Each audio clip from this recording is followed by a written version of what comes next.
Quick note, Crossover Church in Cleveland, Georgia is having a fireworks display around dark. There's going to be games there, I guess, for the kids. There's going to be cotton candy, slushies, music, not live music, but music. Come on out, enjoy the time.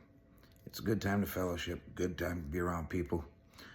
They put out an excellent fire display. I seen it last year, and I was amazed at how good of a fireworks display a little tiny church put out. They got about 10 grand in fireworks.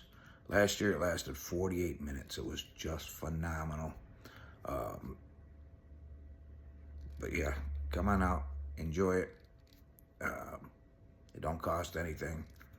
We got a lot of parking. If not, park on the street. It's Cleveland. What are they gonna say? Love you.